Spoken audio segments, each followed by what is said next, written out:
News when you want it with Bloomberg News Now. I'm Monica Ricks. The U.S. is still waiting on a response to its latest proposal to end the war in Iran, which includes the end of a U.S. blockade in the Strait of Hormuz over the next month. President Trump talked to reporters about it last night at the White House. They have no military.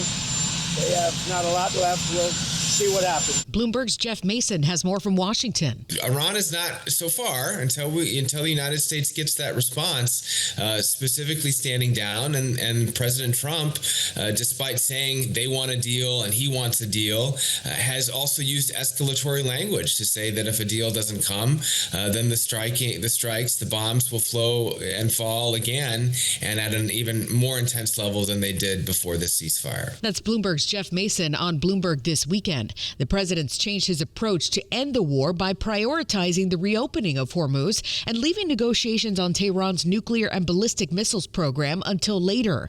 This follows another week of soaring global energy prices, with Brent crude closing at $101 a barrel.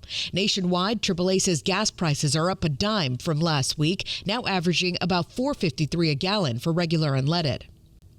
The U.S. is imposing sanctions on 11 entities and 3 individuals based in Iran, China, Belarus, and the United Arab Emirates for their involvement in Iran's efforts to acquire or use arms and related material in the Middle East. Secretary of State Marco Rubio says that includes Chinese satellite imagery used to enable Iranian military strikes against U.S. forces.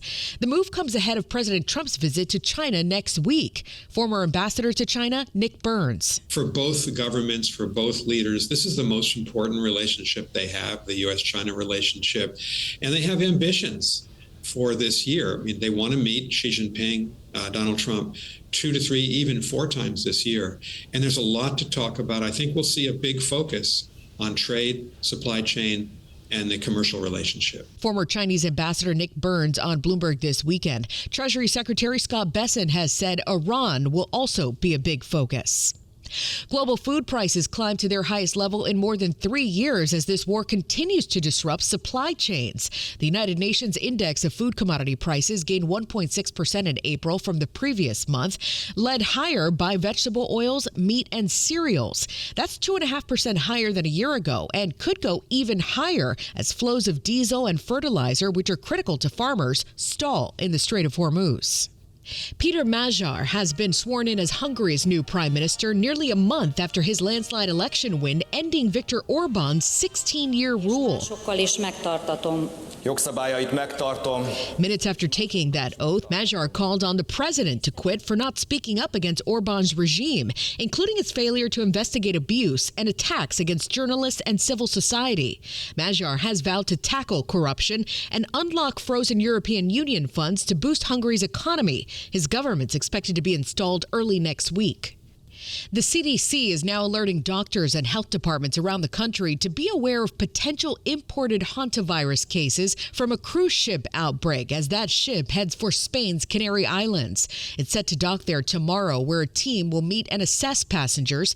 But Dr. Alok Patel says a broad spread in the U.S. is still highly unlikely. This takes a prolonged amount of time being with someone in an isolated space. It doesn't spread as easily as other airborne viruses. The virus has killed 3 people so far, but here in the U.S., at least 9 people are being monitored across several states.